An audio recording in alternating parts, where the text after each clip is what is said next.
신앙 고백 하겠습니다. 나는 전능하신 아버지 하나님 천지의 창조주를 믿습니다. 나는 그의 유일하신 아들 우리 주 예수 그리스도를 믿습니다. 그는 성령으로 잉태되어 동정녀 마리아에게서 나시고 본디오 빌라도에게 고난을 받아 십자가에 못 박혀 죽으시고 장사된 지 사흘 만에 죽은 자 가운데서 다시 살아나셨으며 하늘에 오르시어 전능하신 아버지 하나님 우편에 앉아 계시다가 거기로부터 살아있는 자와 죽은 자를 심판하러 오십니다. 나는 성령을 믿으며 거룩한 공교회와 성도의 교제와 죄를 용서받는 것과 몸의 부활과 영생을 믿습니다.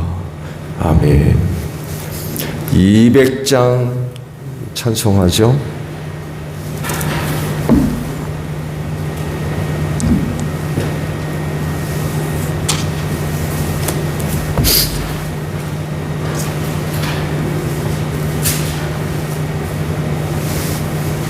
이 200장이에요.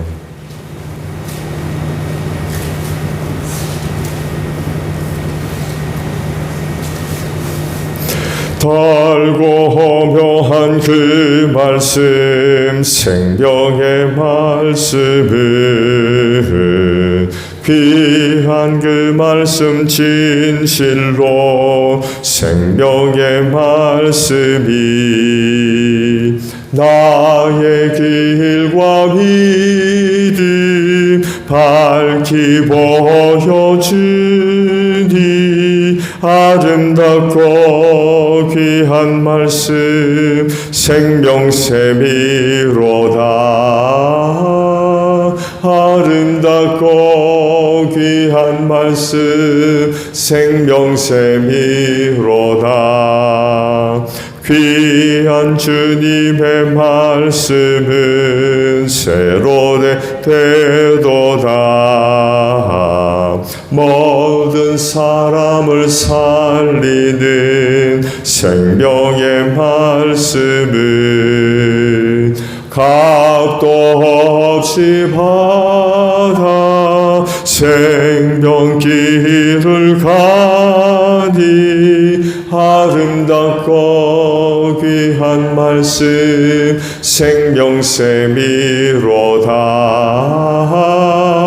아름답고 귀한 말씀 생명샘이로다. 널리 울리어 퍼지는 생명의 말씀은 마음의 용서와 평안을 골고루 주나니 다만 예수 말씀 듣고 복을 받네. 아름답고 귀한 말씀 생명샘이로다. 아름답고 귀한 말씀 생명샘이로다. 아멘. 요한일서 5장 1절에서 12절까지 말씀이에요. 요한일서 5장 1절에서 12절입니다. 예수가 그리스도이심을 믿는 사람은 다 하나님에게서 태어났습니다. 낳아주신 분을 사랑하는 사람은 다 그분이 낳으신 이도 사랑합니다. 우리가 하나님을 사랑하고 또 그 계명을 지키면 이로써 우리가 하나님의 자녀를 사랑한다는 것을 압니다. 하나님을 사랑하는 것은 그 계명을 지키는 것입니다. 하나님의 계명은 무거운 짐이 아닙니다. 하나님에게서 태어난 사람은 다 세상을 이기기 때문입니다. 세상을 이긴 승리는 이것이니 곧 우리의 믿음입니다. 세상을 이기는 사람은 누굽니까? 예수가 하나님의 아들이심을 믿는 사람이 아니고 누구겠습니까? 그는 물과 피를 거쳐서 오신 분인데 곧 예수 그리스도이십니다. 그는 다만 물로서 오신 것이 아니라 물과 피로서 오셨습니다. 성령은 증언하시는 분입니다. 성령은 곧 진리입니다. 증언하시는 이가 셋인데 곧 성령과 물과 피입니다. 이 셋은 일치합니다. 우리가 사람의 증언도 받아들이거늘 하나님의 증언은 더욱더 큰 것이 아니겠습니까? 하나님의 증언은 이것이니 곧 하나님이 자기 아들에 관해서 증언하셨다는 것입니다.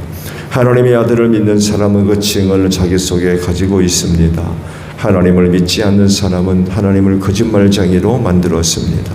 하나님이 자기 아들에 관해서 증언하신 그 증언을 믿지 않았기 때문입니다. 그 증언은 이것이니 곧 하나님이 우리에게 영원한 생명을 주셨다는 것과 바로 이 생명은 그 아들 안에 있다는 것입니다. 그 아들을 모시고 있는 사람은 생명을 가지고 있고 하나님의 아들을 모시고 있지 않는 사람은 생명을 가지고 있지 않습니다. 아멘. 오늘은요 3절에 있는 말씀을 함께 나누려고 합니다. 3절 하반절에 있는 말씀이에요. 하나님의 계명은 무거운 짐이 아닙니다. 라는 말씀입니다. 근데 그럼에도 불구하고 왜 이스라엘 백성들은 하나님의 계명을 지키지 않았을까요?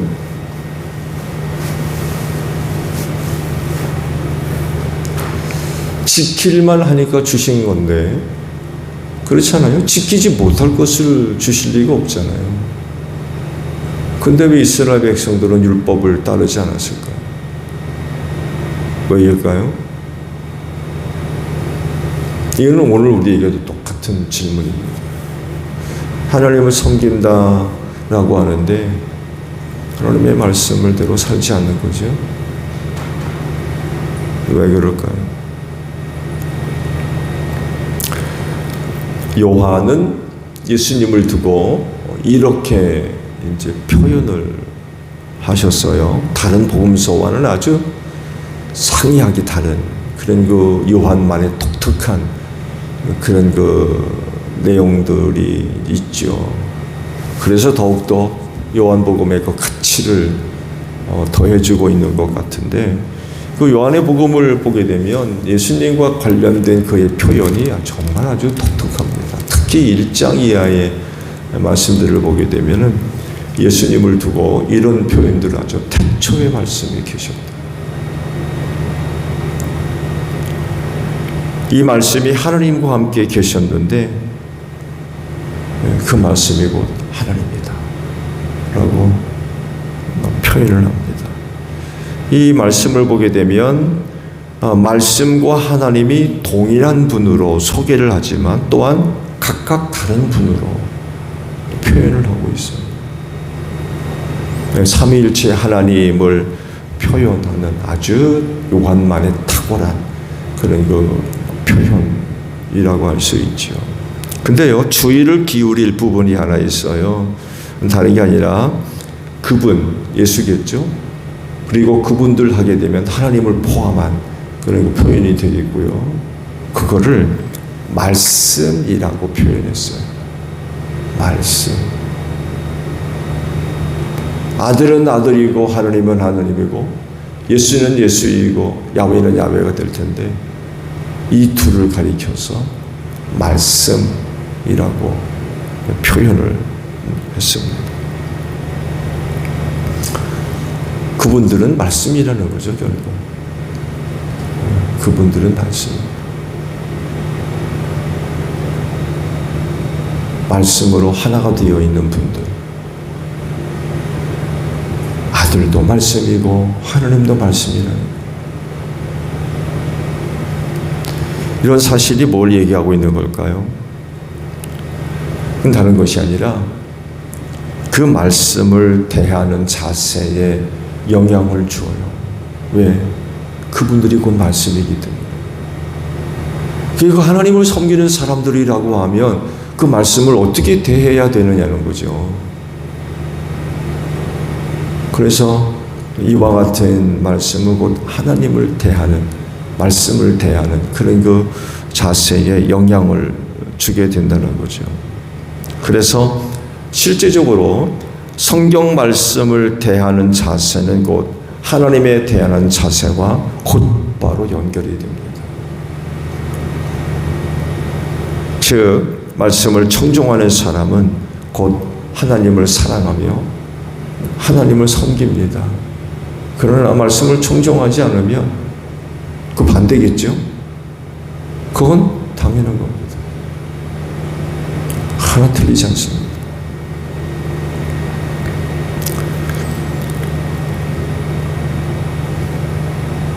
오늘 기도하러 이른 아침에 아버지 앞에 나오셨는데 이 기도와도 관련돼서 하나님의 말씀이 굉장히 중요한 위치를 차지하고 있다는 거 아십니까? 아시듯이 기도는 단순히 뭔가를 구하는, 누구는 기도를 아주 재밌게 표현하더군요. 청구서. 기도는 청구서가 아니라는 거예요. 근데 그럼에도 불구하고 많은 사람들이 기도를 청구서로 생각하고 기도하는 사람들이 많이 있다는 거죠. 여러분, 기도가 이런 게 아니라는 것을 이미 알고 계실 겁니다. 기도가 뭐예요? 가장 기본적인 이해는 하나님과의 교제입니다. 교제. 사랑의 교제.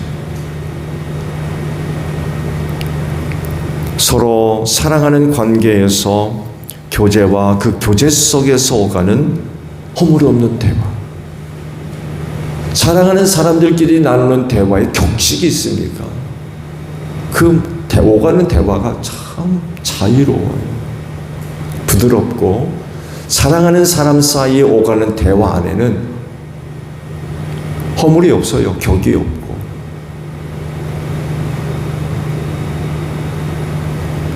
왜? 무슨 문제를 끄집어내려고 하는 대화가 아니거든요. 무슨 말 하나. 여러분, 기도하면서 그렇게 기도합니까?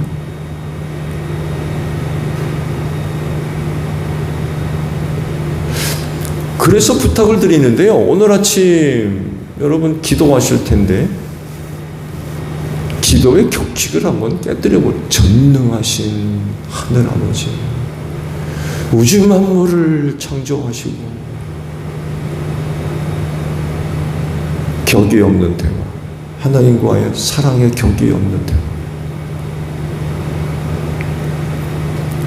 어떤 영화에 구봉서 씨가 장로가 되셨습니다만 해도 그런 대화가 나오더군요. 대사가 어떤 일로 인해 이제 교회 안에 들어왔는데 첫 마디가 그거더군요. 하나님 안녕하세요.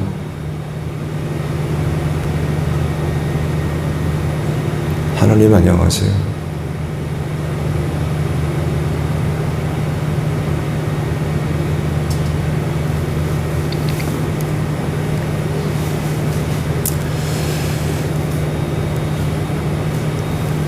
사랑의 교제. 하나님과 사랑을 나누는 하나의 수단이라는 거죠. 기도 자체가 목적이 아니라 기도는 하나님과의 그 사랑의 관계, 친밀한 관계를 위한 하나의 수단이고 방법이고.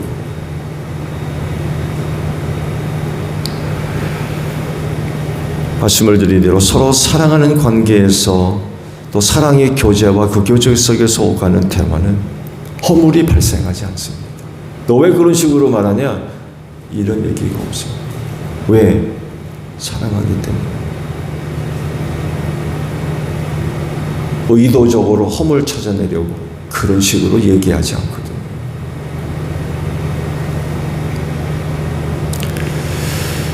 그런데요, 이 관계는 기도만 갖고서는 성립될 수 없습니다. 아시죠? 왜냐하면 사랑의 관계는 일방적이지 않습니다.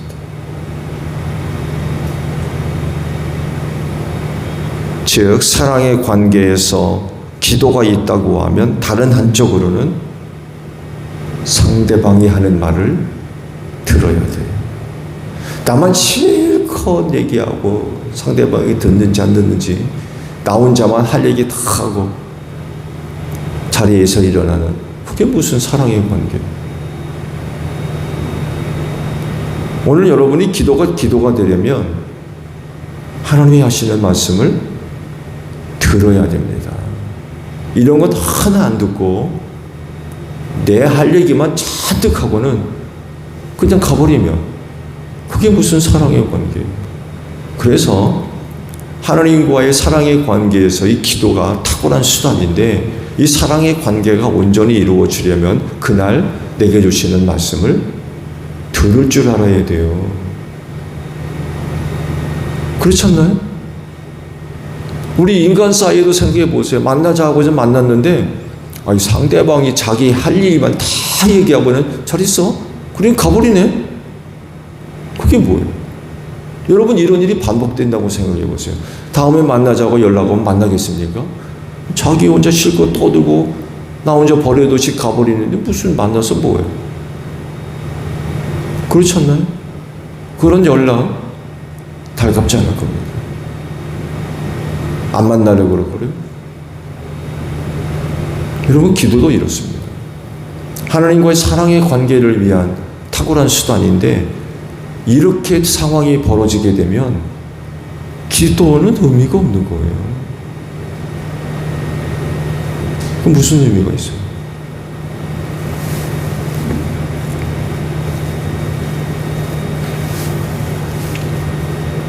기도는 당연히 인간 편에서, 그리스도인 편에서 시작을 하죠. 그렇죠? 그래서 사랑의 언어로 하나님께 고백합니다. 사랑의 언어, 사랑의 말, 사랑이 듬뿍 담긴 그런 언어들. 기도하면서 욕하는 분 없으시죠? 사랑하는 사람한테는 욕하지 않습니다. 어떤 사람은 그런 사람이 있어요. 안 들어보셨죠? 기가 막히더군요. 기도하러 와가지고는 기도하면서 욕을 해요.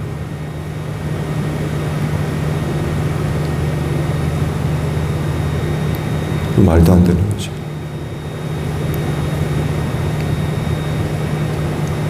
기도는 사랑이 담뿍 담긴 그런 그 언어로 하나님께 고백합니다.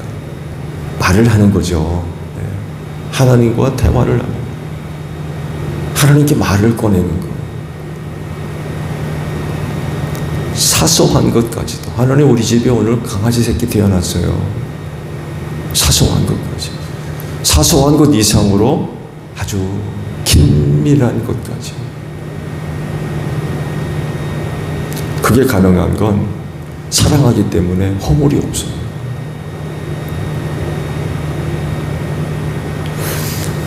여러분, 종종 그런 거 보십니까? 이제 야외 어느 곳에 나가다 보게 되면 젊은이들이 그 데이트하는 그런 그 모습들 보잖아요. 가만히 보세요. 무슨 이야기를 그렇게 재미있게 하는지, 깔깔거리고 낄낄거리고, 그렇다고 가만히 들으려고 듣는 건 아니지만 그들이 하는 이야기를 듣다 보면 재미가 하나도 없어. 근데도 말만 끝나면 깔깔깔깔거리고 낄낄거리고. 왜? 너무 좋아하거든요. 너무 좋아. 그냥 만나서 얘기하는 게 그게 좋은 거예요. 기도가 이런 게 아닐까요? 하나님과의 사랑의 관계가 맺어져 있기 때문에 무슨 이야기를 하든지 재미있고 즐겁고 자꾸 만나고 싶고 헤어지기가 참 아쉽고. 이렇게 말씀드렸잖아요. 사랑의 대화성이 경식이 없어요. 전능하신 하나님 아버지, 이런 경식이 왜 필요해요?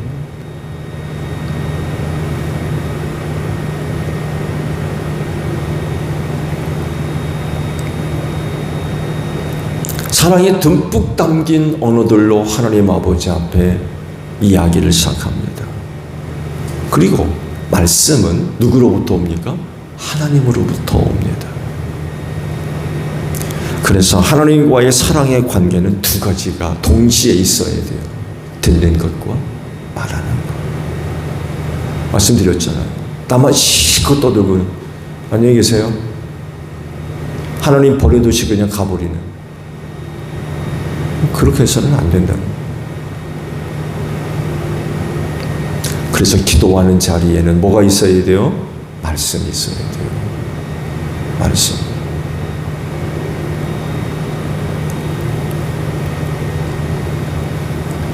기도만 하고 말씀을 듣지 않는 건 결국 하나님과의 참된 사랑의 관계, 그거 점점 힘들어질 거요. 그래서요, 이런 일들이 있어요. 기도 많이 한다는 사람들이 문제의 중심에 서 있는 경우들이 많습니다. 아니, 기도한다면서 어떻게 저렇게 저러나? 기도한다면서 왜 저러나? 왜 그래요? 하나님과의 관계가 사랑의 관계로서 돈독하지 않기 때문에 그래요. 기도를 많이 하는데 말씀드린 대로 자기 말만 잔뜩 꺼내놓고는 안녕히 계세요. 그리고 가버리는 거예요. 그러니 무슨 하나님과 사랑의 관계, 친교의 관계가 맺습니까? 그래서 그렇게 문제의 중심 가운데 있는 사람들이 있다는 거죠. 자, 오늘 주신 말씀 보게 되면 하나님의 계명은 무거운 짐이 아니라고 그래요. 이런 말씀을 하셨다는 것은 결국 말씀을 지키는 생활에 부담 갖는 사람들이 많이 있다는 얘기예요.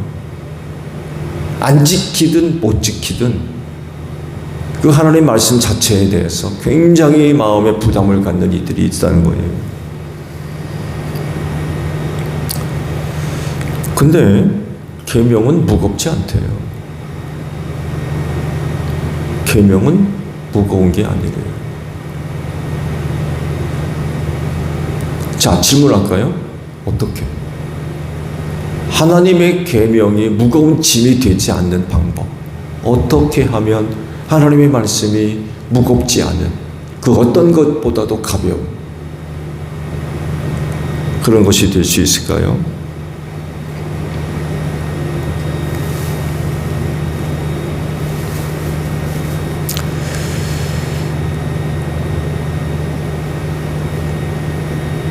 제가 앞서 말씀을 드린 대로 한 가지 답이 있어요.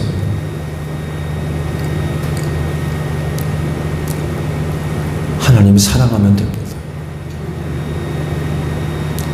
하나님 사랑하면 그분의 말씀 절대로 무겁지 않습니다. 왜? 사랑하니까.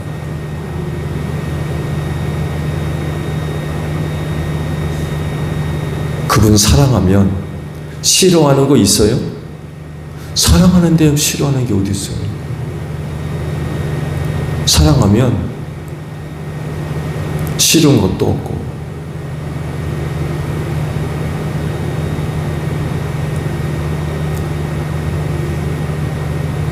명령하신 모든 말씀들이 무거운 것이 아닌 가벼운 그런 그 말씀이 되겠죠. 하나님의 말씀이 없는 백성은 망한다고 그랬어요. 왜냐하면 하나님의 말씀은 곧 생명의 말씀이기 때문에 그 말씀을 청종하는 백성은 그 말씀으로 인하여 삽니다. 주님도 그러잖아요. 주의 음성을 들을 때가 온다. 그때가 곧 이때인데 그 음성을 듣는 자는 산다고 그랬어요. 이렇게 말씀은 한 인간의 생사에 막대한 영향을 줍니다. 그 한 사람이 사느냐 죽느냐 예, 결정적인 영향력을 줘요. 그렇다고 하면 그 말씀을 청종하는 생활은 굉장히 중요한 거예요.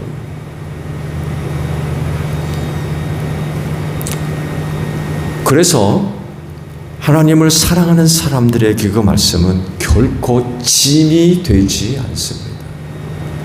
사랑하기 때문에 그분이 나에게 주시는 어떤 말씀도 짐이 되지 않아요. 사랑하는데 무슨 짐이 돼요?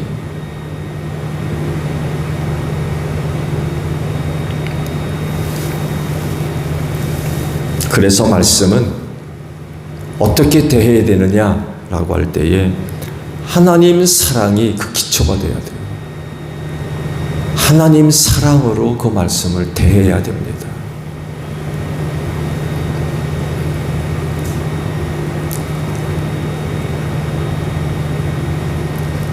하나님 사랑하십니까? 그때 성경을 펼치십시오. 내가 진정 하나님을 사랑한다라는 것이 여겨지거나 성경책을 펼치세요. 내가 하나님을 사랑하는 것 같은 어떤 느낌이 있고 그런 게 있다고 그러면 하나님 말씀 들으십시오. 하나님의 사랑이 전제되지 않으면 하나님의 말씀은 무거운 짐이 될 수밖에 없습니다. 그에게 아무런 영향력을 끼칠 수가 없어요.